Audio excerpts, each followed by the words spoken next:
I think we're all good. We are streaming and recording. Thank you. I'm gonna take my face away.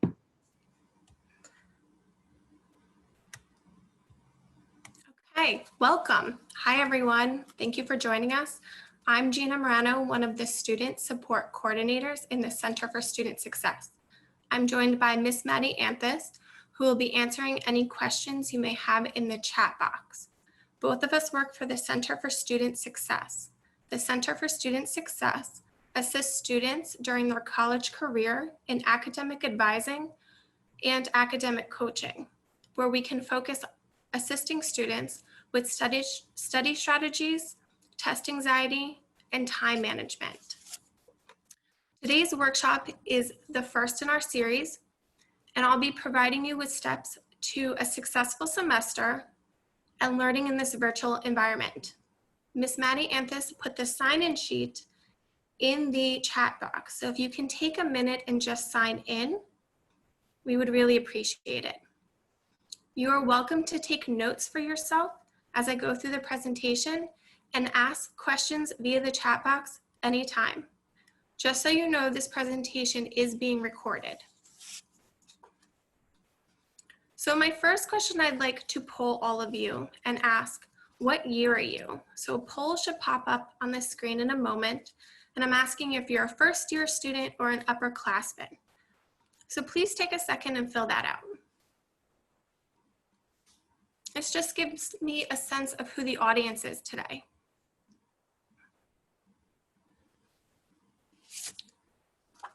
I'll give you another moment to fill out the poll.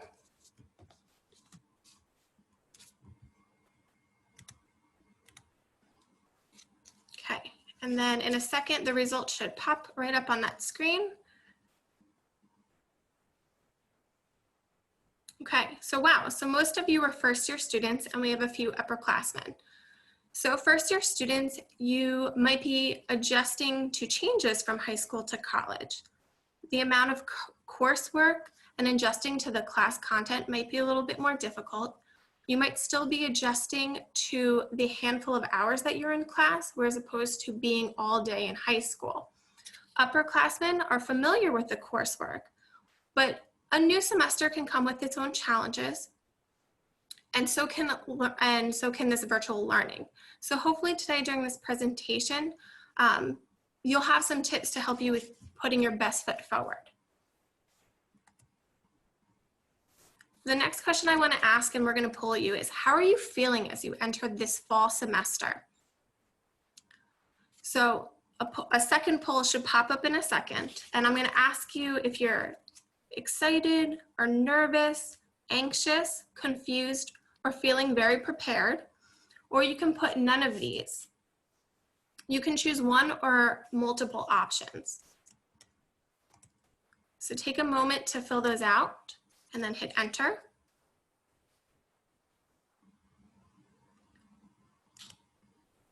And then the results are going to pop up so I can see how all of you are feeling. As an instructor, I'm feeling excited about the start of the semester, but I've also felt nervous. I know the virtual technology can be confusing at times, but some of you may feel like you are very prepared. So hopefully you can finish up taking that poll and we'll get the results. Just popping in to say I had a problem with the chat, but the sign-in sheet should be there now. It's a Google Doc. It says Docs there. And 97 of 105 have answered. So take a second to finish that poll and then I'll share it. Thank you.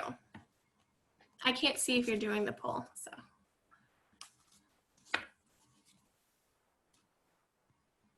Beautiful. All right, so there's plenty of you who are feeling excited, but also nervous. There's a few of you who are feeling anxious, which I definitely can relate to. That seems to be the most popular answer. There's a few of you who are feeling prepared, and there's some of you who are feeling confused. And I definitely get that, especially being first-year students. There's a lot of information online, and it's different than how it was in high school. Hopefully I can give you some tips to continue moving forward and answer some questions.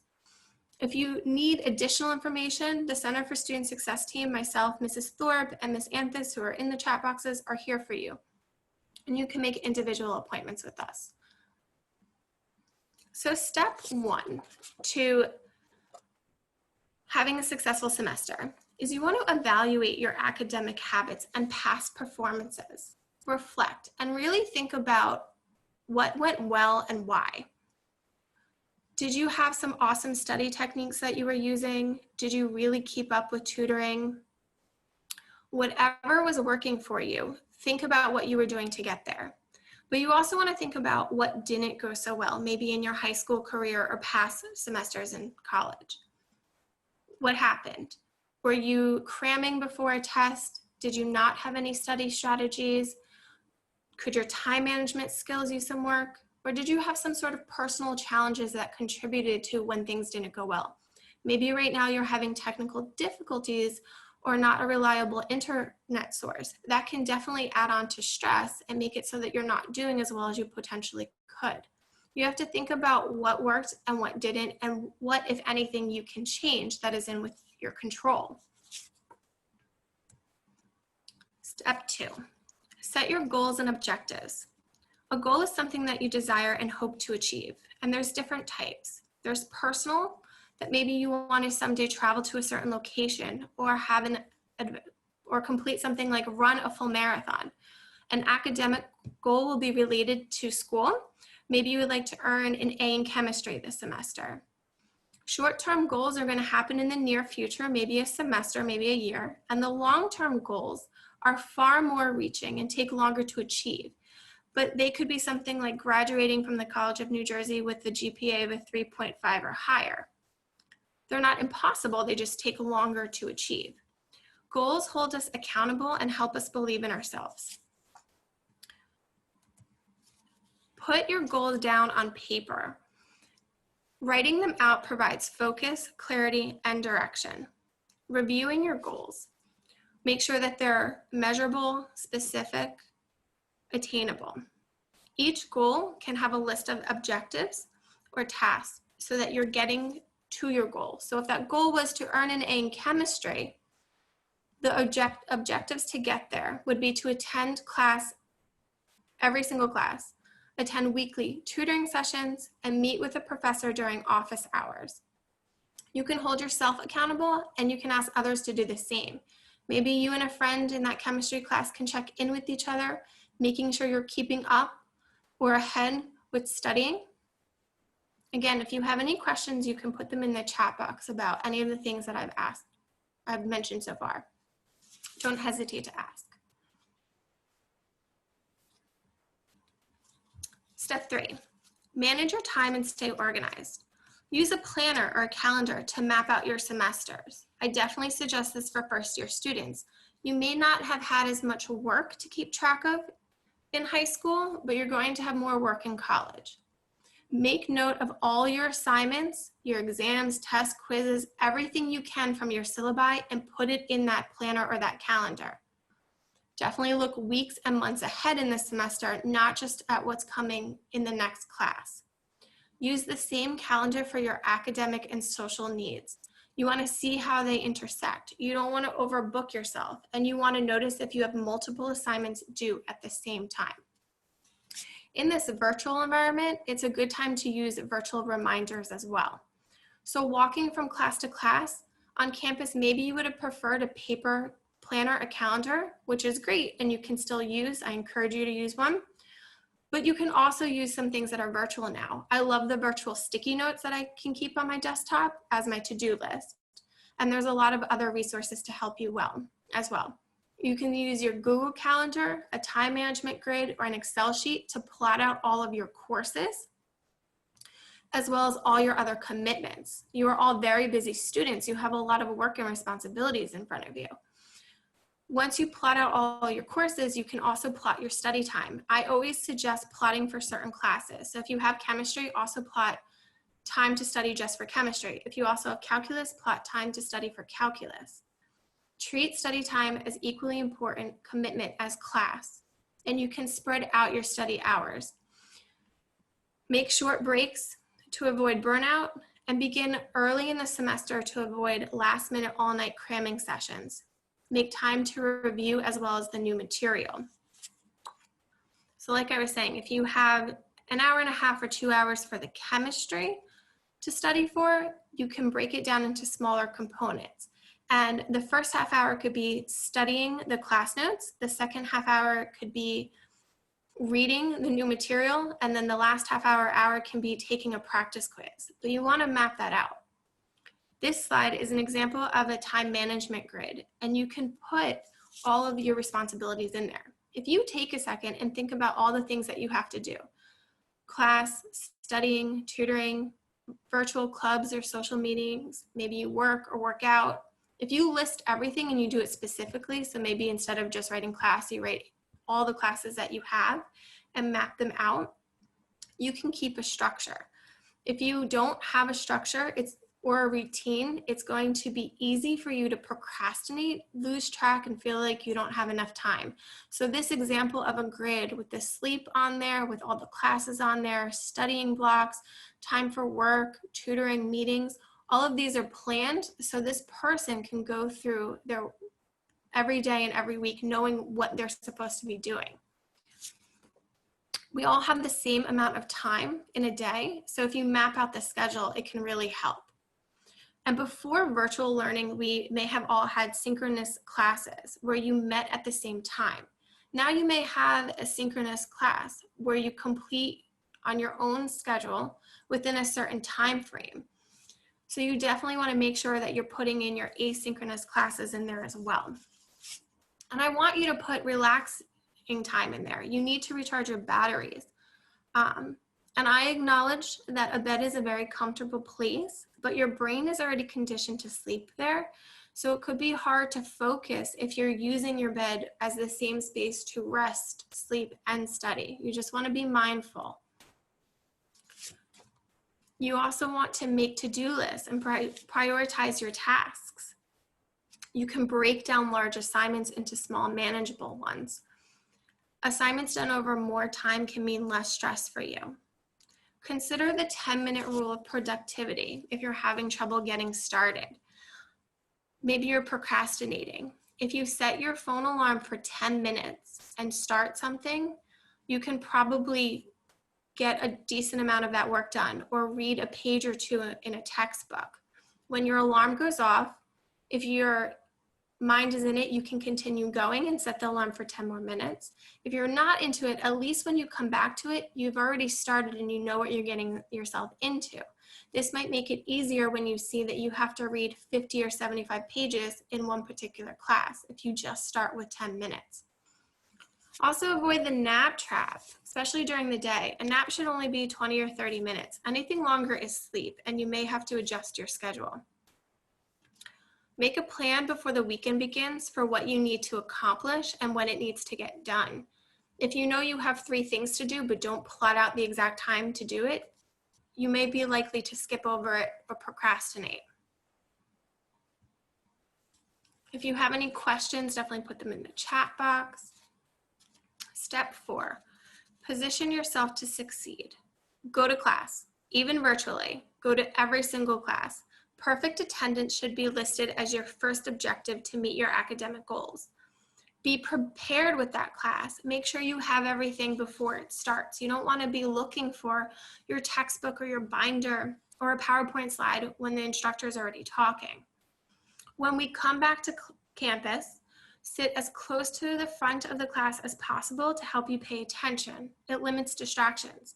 And while we're at home and you're on the computer, if you keep your camera on during class, you are less likely to get comfortable and distracted and more likely to stay engaged. Also, be an active learner. Engage with your instructor. They love their subjects. They love talking to you. Ask questions when you can. Take notes, discuss with them, ask questions. You can also write your notes by hand, even though the class is virtual. Writing notes by hand increases comprehension, helps you focus, and fully engages your brain. If classes are recorded, you can write the time every 10 to 15 minutes in your notes so that if you get it back, you can fast forward to specific parts of the lecture that you may need to review. I understand our normal routines are interrupted. But you definitely still want to find a spot that you can work at and set up that workspace. If you can designate your own desk or table, please do so. If you share a workspace, which I realize happens, you might have to communicate and discuss schedules. Try to avoid studying where you sleep. Again, your brain is already conditioned to sleep in that area. If that is the only place that you can, then just prop yourself and your work up so you can stay focused. Avoid distractions when you study. I know they're going to happen, but some of them you can avoid, like putting away your smartphone. I personally like to work in complete silence, but you might have a parent or a sibling or a dog barking at the very nice person who just left an Amazon package at your door. Distractions are going to happen, so it's best to limit them whenever you can. Maybe wearing headphones can help limit them. Putting your phone away and knowing your triggers, like, can you study with a little bit of background noise, or do you need complete silence? If you really don't have another option, some of the public libraries are starting to open, and I find that they are actually very quiet places to work.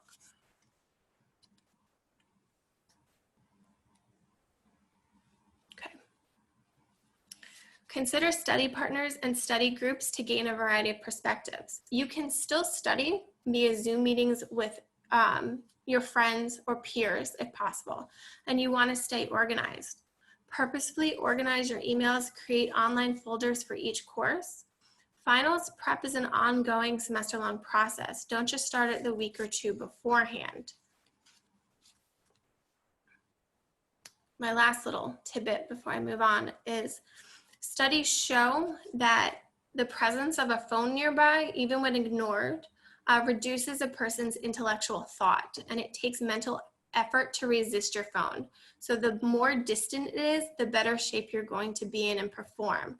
So put it away when you're trying to study, and you'll have less procrastination. Just awareness. Step 5, be aware of your resources and your policies and procedures. Many support offices are here to help and make this a successful semester for you. You can visit them early and often. So the Center for Student Success, the counseling offices, Dean of Students, Career Center, Accessibility Resource Center, all the department chairs and assistant deans. Although we're not together in the same space, we are still virtual and here for you. You can reach out and you can make an appointment with them still. Utilize your professors and their office hours if they have them, or if you have to schedule individual meetings. Pay attention to details and deadlines. Understand the TC&J calendar and all the important dates. And you're going to need to learn how to navigate all the online resources. Pause, hold all the course offerings and descriptions and all your personal information and your grades to complete courses. Canvas holds the course information for your particular course, and the undergraduate bulletin is that comprehensive source that holds academic information and program requirements. Then there's also the department web pages that hold information. The last thing you want to do to be aware of your resources and policies is read all of your TC&J emails very closely. All departments and instructors might send the information this way now. And while being face-to-face with your instructors, they may have emphasized and repeated key pieces of information that you were listening for. Now that we're virtual, they might be writing them in their emails, and it might be harder to kind of skim over that and may miss something important. So definitely pay close attention to all of your TC&J emails. It's the #1 way that we consistently reach out to you. Step 6 is to monitor and evaluate your progress. Self-evaluate your academic progress towards each goal that you made. And as you complete them, you can cross them off if you wrote them out. Consider what might be impending on your success and focus your attention on those areas and any adjustments that can be made. Seek help early. Come to the Center for Student Success if you're still struggling with time management in week 4 or 5. Utilize tutoring services consistently, not just a week before the final exam. Meet with your instructor throughout the semester for feedback as well. They're here to help you. They want to engage with you. Review your exams and take notes of what you understood and what you didn't, and make a running list of areas that you'll need to review for midterms and finals. And then you can monitor your grades in all of your courses via Canvas or the Center for Student Success Record of Achievement form. And this is an example of that. So there's 4 different courses with assignments and the breakdown of weight of each assignment. So you record them and see everything in one place. And you can find a blank one of these on the Center for Student Success's website. It's under the tab for services, and then you click resources. We're going to put a PDF up there as well so you can enter them. And there's also a hard copy you can print. Step 7 is to build your momentum. Learn how to respond to any challenges or pitfalls or failures appropriately. Consider alternate pathways to reach your goals. Celebrate any and all areas where you have seen improvement. Remember that the small accomplishments do matter in meeting your goals. And don't give up just because you may have encountered setbacks. Doesn't mean you can't get yourself back on track. So if you had some technology issues for your first 2 classes, there's still time to get yourself back on track. You also want to maintain good physical and emotional health, especially now. Get plenty of sleep, maintain a healthy diet, eat your vegetables, wash your hands, stick to your routine, get up and get dressed every single day. It's definitely going to help. You want to leave time to recharge your batteries as well. And take breaks from your screens. We're surrounded by phones and computers and your TV screen with Netflix on. My favorite way to do that is honestly to go for a walk. Get fresh air. It's been so nice out. A walk can lighten your mood, get your blood moving, improve circulation. You can use that time to listen to music. You can call a friend that you haven't spoken to in a long time. Human interaction is super important, especially now that we're all on our screens constantly. And the weather has been beautiful, and we know it's going to get colder. So take advantage of it while we can. The last step is get involved and stay connected. Be engaged with campus life and faculty. Reach out to your faculty early to introduce yourself. It's much easier to reach out and say hi to them or make an appointment to do that before you have to do that if you're having questions or confused about assignments or grade and when you're nervous. So if you can do it earlier before there's a problem, it's better for you. Also, now we have This Week at TC&J, and there's virtual opportunities are sent out weekly by email, and you can bookmark this page as well. And I'm going to click on it, and it brings us to this page by the Student Affairs Office. And I scroll down a little bit, and halfway through the page it says Opportunities Calendar. And it shows you all of the things that are going on virtually at TC&J. And it tells you the opportunity, the dates and times, gives you links, and then gives you descriptions on the right-hand side. So if you haven't checked it out yet, you definitely want to do so. And you can follow your academic departments and clubs via social media to continue to stay connected before we go back to campus. So I'm going to ask the same question I asked prior to. So how are you feeling now that we've gone through some of the information? You might still feel confused, and that's okay. Hopefully those of you who were a little anxious are a little less anxious, because the tips are totally possible. You can implement all of these. So I'm going to give you a second to fill that out. I just want to gauge how all of you are doing. I saw that the chat box had a little bit of activity. If you have any other questions, you can definitely feel free to write them. And let's see if we can get the poll results. All right, I still have some of you who are feeling a little confused and a little anxious. It's okay. So again, I'm going to say that if there's something specific you want to talk about, myself, Ms. Anthis, Mrs. Thorpe, we're all available through the Center for Student Success. I do appreciate that a few of you are saying that you do feel more prepared.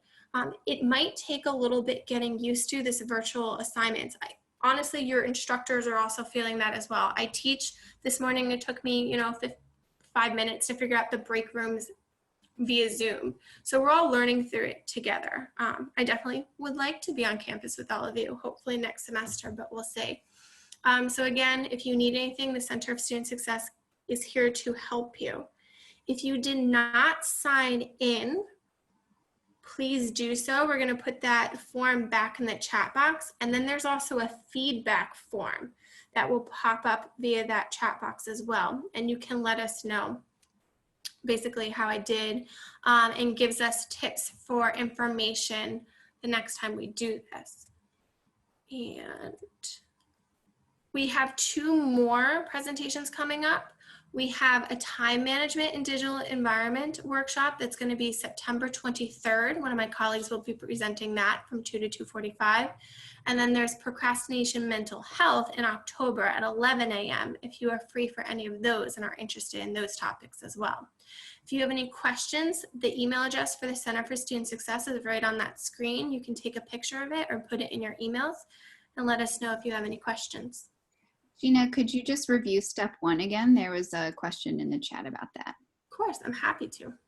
And I did put both of the sign-in and the feedback forms in the chat, so please make sure you fill those out.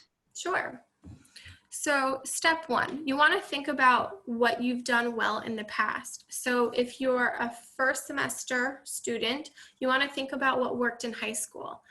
Did you start your tests, start studying for tests, or start your assignments earlier than they were due? Or what didn't go well for you? Were you always up late cramming and doing something? Were you not able to balance, maybe your social life and your academics? You want to think about them and put it into perspective, because whatever worked, you want to continue to do that. And what didn't work obviously is not working for you. So you might have to find a different strategy, study strategy, or time management.